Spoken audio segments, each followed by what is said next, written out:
All right, Hermitage Hills family, here we are. If you want to set up a Zoom account, first go into your web browser and just type in zoom.us. I believe if you type zoom.com, it might redirect you.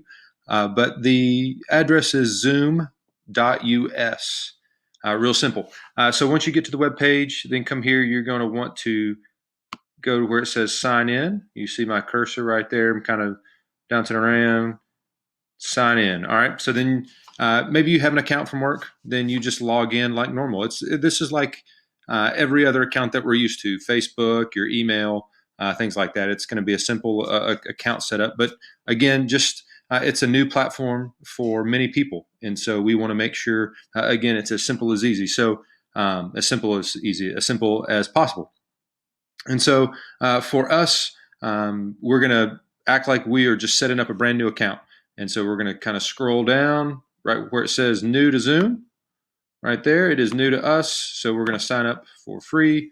And then you turn in or type in your email account for this. I set up a new Gmail account so I could work through it brand new on the fly for all of us. So this particular email is very simple: hhbchelper@gmail.com. Obviously, that is just for this video. This is not any kind of Hermitage Hills related email account. I'm going to delete it just after we're done here. So sign up for that.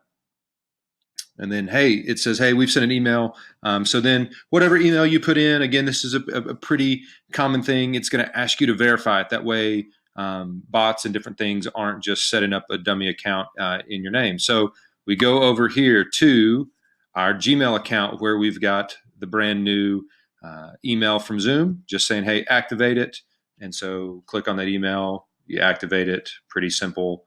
And then now here you are. Welcome to Zoom. And so we set it up. Again, let's pretend our first name is HHBC, our last name is Helper, and then punch in a password. You need to make it meet all of these qualifications and make sure you don't just punch in like 7 ones or 7 letter A's. And so let me punch in something real quick.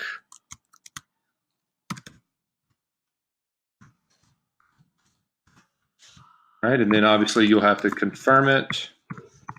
Again, a pretty standard practice here. So once you do that, you can invite colleagues. We're not going to work through that. That's if you wanted to invite friends and to join you on Zoom, things like that. That is not what we're going to try to do here. We're obviously not a robot. All the parking meters, that kind of deal. Make sure I got all of them.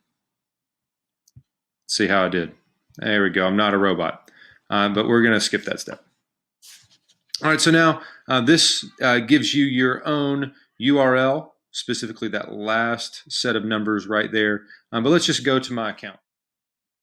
All right, so once we've logged in, you've been given your personal meeting ID number. That would be what you would give to people if they're wanting to invite you, or certainly if you are hosting something. And so let's look at that for just a second together. Let's pretend you're going to schedule a Zoom call, which again, Zoom, think of it as a large group FaceTime call where you're able to video conference, video chat multiple people at one time. Again, the reason we're using this is it allows us to not just talk together as a group, but it's going to also allow us to see each other. And again, in a day where we're not able to meet together at our church campus, or maybe meet together in larger groups and even folks' homes. This will give us the ability to see each other, to talk back and forth, and kind of connect.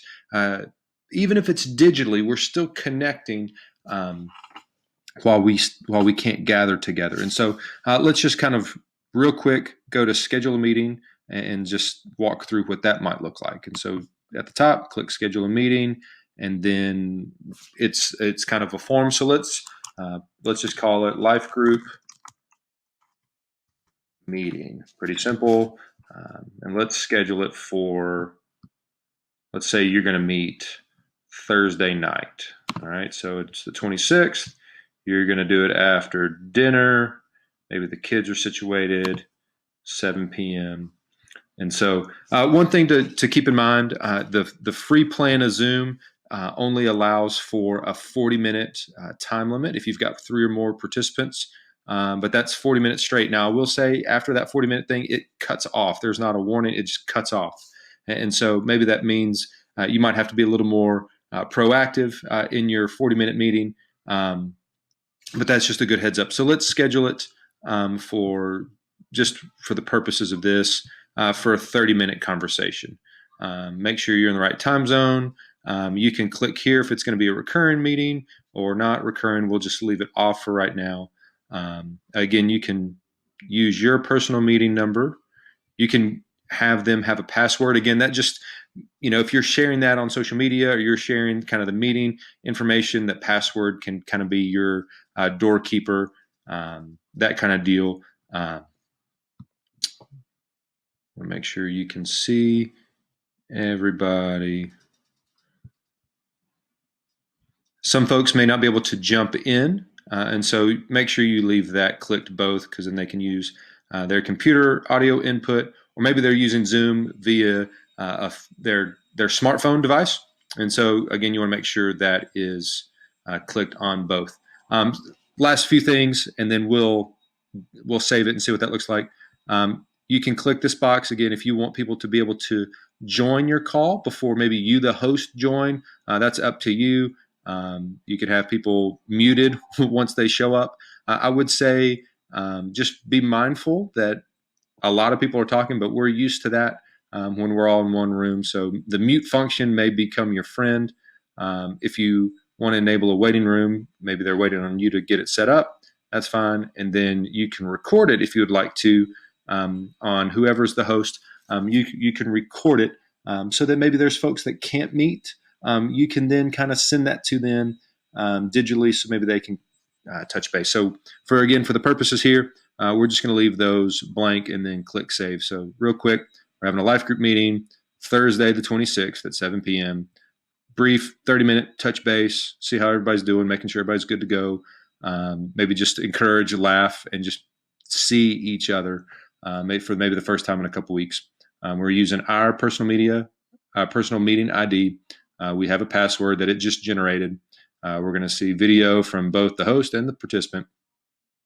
We're going to use both audio inputs from either telephone, computer audio, and just again, for right now, we're leaving those blank. So click save, and then boom, you have set it up, and you can add it to your Google Calendar, your Outlook, or Yahoo Calendar. Go from there, and then if you want to invite people, copy the invitation. That is kind of like your invitation to join you that day. So you can copy that and then go to your email. Again, this is my dummy email account. So we're going to write an email to all of our friends, put in their email addresses there. Life group is happening. So then you just type a quick email, join us this Thursday for life group. Maybe you're a better typer than I am. Let them know we'll be using Zoom to see each other this coming week. Let me know if you have any problems, questions, and I am looking forward to seeing you. And then you just want to paste that information. There you go. And you see what we just copied from our Zoom deal. Let me dismiss that. Let me go from there. So then I'll be ready to send my email from there. So again, it's as simple as that. You guys are awesome. We are used to, in a digital world, we're used to setting up accounts and things like that. I just know that this is, again, if you're like me, prior to this week, I've never used Zoom.